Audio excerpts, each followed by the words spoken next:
Eagles flying high. Jean-Philippe Mateta, Jordan Ayew and Wilfried Zaha all on target for Crystal Palace as Patrick Vieira haunts his old side with a dominant victory to dent Arsenal's top four hopes.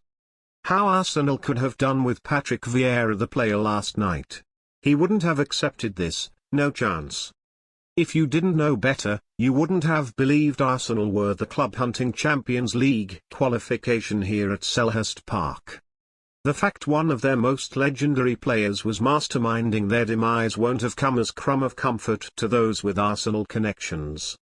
Who knows, maybe Vieira will return to North London as manager one day. The way he has galvanised Crystal Palace during his first season in charge, you'd imagine there's a pretty good chance of that fairy tale becoming reality in the future. But, in the here and now, Vieira's focus is entirely on South London, transforming a football club that was in desperate need of reinvigoration, this victory the latest in a rapidly increasing list of highs. The only positive Mikel Arteta can take from this disappointment is that their Champions League destiny remains in their hands. Win their game in hand and they overtake bitter rivals Tottenham into fourth.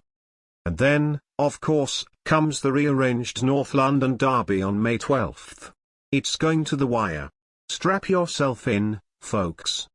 But this performance, let alone the result, should worry the Gunners' boss. Arsenal were wretched for most of this encounter. It was no surprise that Arteta was apologised to supporters after the final whistle. They may look to several squandered opportunities in the second half, but by then the damage was done. Less than a week after missing Ivory Coast's friendly against England at Wembley with what his international boss Patrick Vieira diagnosed as a grade 2 hamstring tear, Wilfired Zaha was somehow ruled fit enough to take his place in the starting 11 and led the Eagles' charge. Bearing in mind grade 2 strains generally take a minimum of 4 weeks to repair, you'd have forgiven Arteta for being a tad suspicious. Not that Vieira cared too much about the machinations in Arteta's head. Zaha was on the pitch, that was all the Palace boss was concerned about.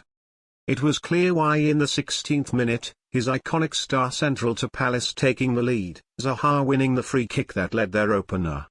It was simple, really. Far too simple for Arteta.